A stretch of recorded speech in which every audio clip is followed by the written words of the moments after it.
Hey guys, it's Greg. How's it going? Today I'm going to show you if I were in your position trying to apply for either a data science intern or a full-time job. I'll show you the differences where there are some.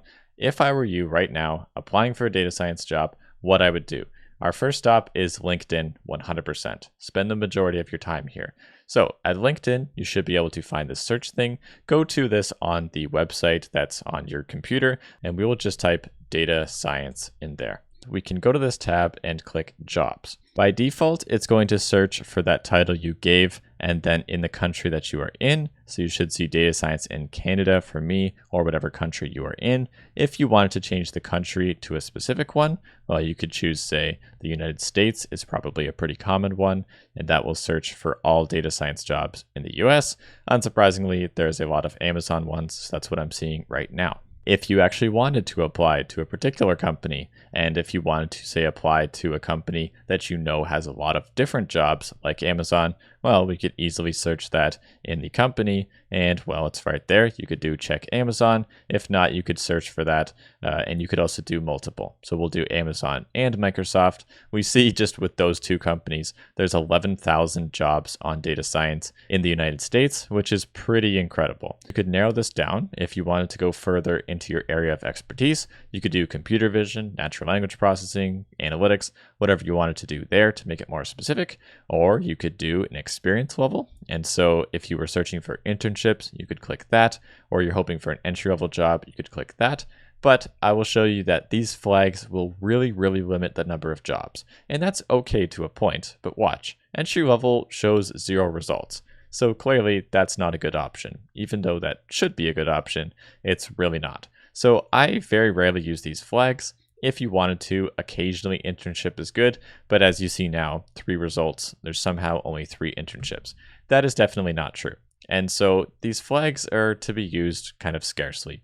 If you actually wanted to flag something, I would recommend putting it in the search instead. So I would do data science intern, and I'll also remove that entry level. So suddenly we see 572 jobs, and we can see interns here. So there you go. Do not trust those flags. No matter what it is that you're trying to filter out, I very highly recommend putting that in the title, or you can just actually scan through yourself and ignore the jobs that don't fit and only apply to the ones that do. Something that will really be your best friend here is the Easy Apply button. So if I click Easy Apply, well, you're not going to see those for those big companies because big companies expect you to put in some work and they want to see, only really good candidates. So they're going to make it a little bit harder to apply. So who shows up in Easy Apply?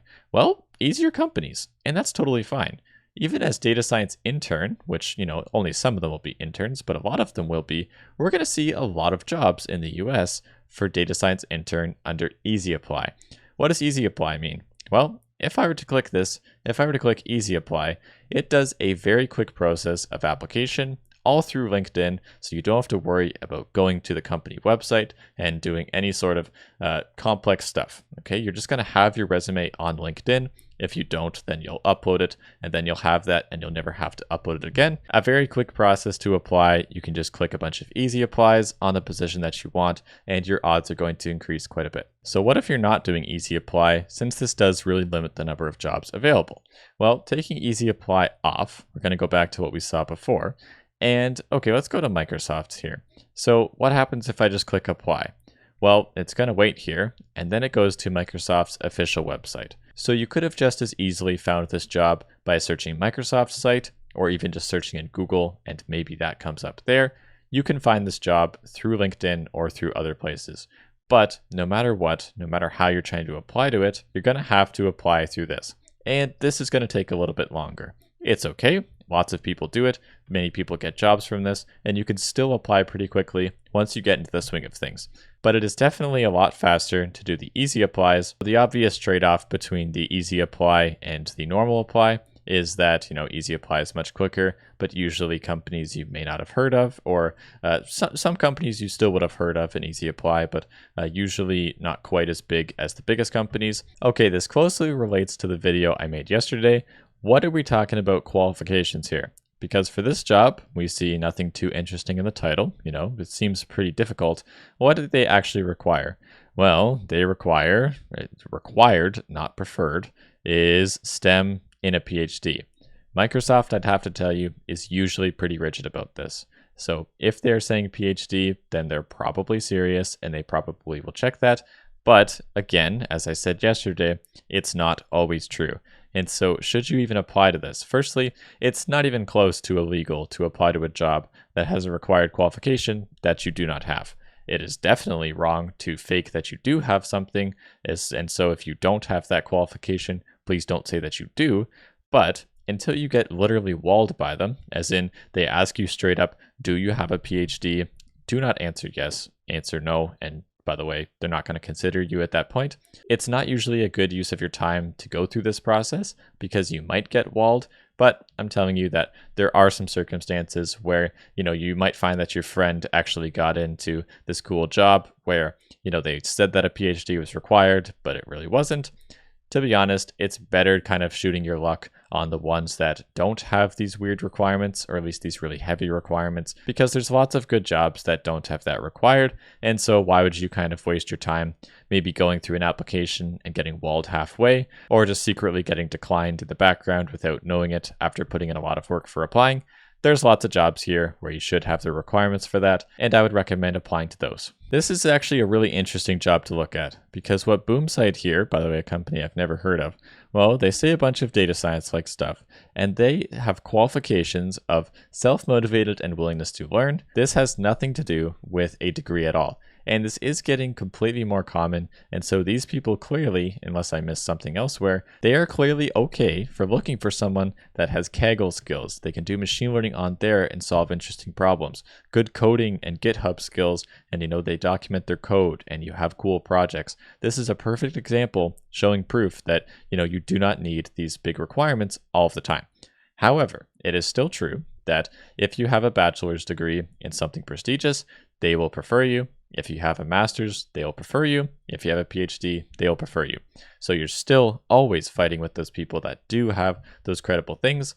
But this is proof that there does exist many jobs that you do not need those requirements, since, this is like the second job that I looked at. So that's pretty cool. After you've exhausted your list for that given search criterion, you can choose something that's similar that you'd want to apply to as well, like say machine learning intern. You're going to see a lot of crossover when you do similar searches, but you will see a bit of a different result. Well, I don't know why it's not searching. LinkedIn seems to be broken, and so I'm going to refresh that. But I will refresh that, and then after that, we will type in come on, LinkedIn, machine learning intern. If we search that, then you see mostly different jobs. We see that Microsoft, actually that's a different Microsoft job. We see HP, Cash App again, bigger companies like Meta. You're going to see a wide range of companies, big and small with this search. If I go down a bit, Microsoft and Meta, of course, they have a ton of jobs.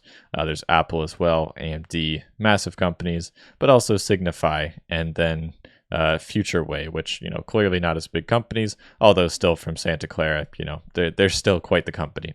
Okay, so that's how I would apply in LinkedIn. After you feel like you've really took LinkedIn to its limits, well, what are you going to do now? What I would do is search a company list where we'd say maybe biggest companies in the world. And maybe it had a list of, okay, we know some of them. It would show Google. And so you'd go to Google's website, going to very quickly get you to Google's hiring website, and you can search all of their jobs. They actually only let you apply to 3 a month in particular. That's because they're Google, but the vast majority of companies let you apply to, an infinite number of jobs. So you could, one at a time, go to each company website, search all of their jobs that are applicable to you, and apply to each of those. What about networking? Well, you can message friends, message people you don't know, write a post on LinkedIn, email people you don't know, any sort of traditional networking where you're just kind of cold, hoping that people are going to respond. That's okay. Go for that too. And after you've done all that, I would definitely say wait some time and just work on your own stuff and cross your fingers. If nothing happens, do it again in a couple of weeks, or even tomorrow, or the next day after that. There is so many jobs, and it's going to take you a long time to get through all of them. If you found this helpful, please drop a like. I'd really appreciate it. If you're not subscribed to the channel, maybe consider doing that and taking a look at the other content that I've got. No matter what, have a great day. I really hope you have a great weekend or week or whatever it is, and I'll see you later, guys.